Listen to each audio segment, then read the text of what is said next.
Assalamualaikum warahmatullahi wabarakatuh. Bismillahirrahmanirrahim. Alhamdulillah.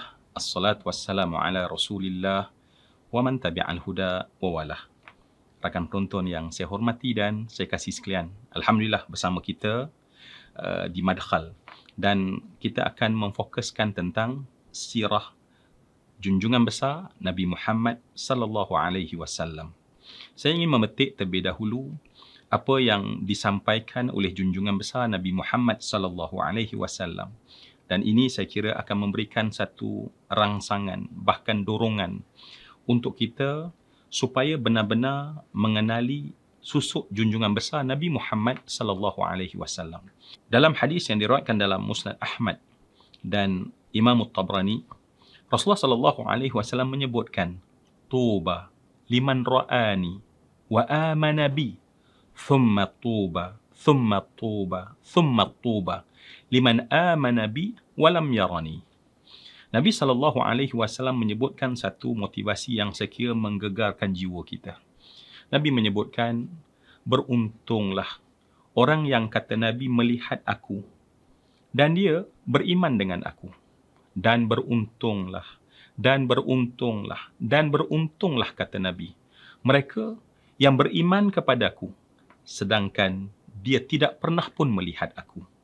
Bayangkan, Nabi telah bayangkan satu masa dahulu bahawa akan ada di belakang hari orang yang tidak pernah melihat Rasulullah, tetapi beriman dengan iman yang penuh, berpegang dengan ajaran Rasulullah, yang mengikuti sedekat mungkin pelakuan dan tingkah laku Rasulullah sallallahu alaihi wasallam. Namun, siapakah mereka? Tentulah orang yang mengenali Rasulullah sallallahu alaihi wasallam. Sekiranya kita tahu dan kita biasa dengar al-wasail hukmul maqasid. Sesuatu wasilah itu hukumnya sama dengan tujuan. Seandainya tujuan kita adalah untuk, walaupun kita tak pernah melihat Rasulullah, tapi kita ingin mengenali Rasulullah, itu jalan, itu adalah matlamatnya. Maka kalau begitu, tujuan yang menghendakkan kita supaya mengenali Rasulullah sallallahu alaihi wasallam, maka jalannya adalah mengenali Rasulullah.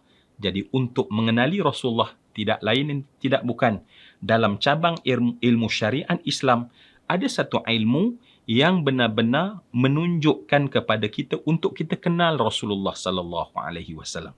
Maka sebab itulah ulama menyatakan bahawa kita perlu kenal Nabi untuk ikut Nabi, dan ilmu sirah yang bakal kita bincangkan adalah satu sarana terbaik untuk kita mengenali Rasulullah sallallahu alaihi wasallam.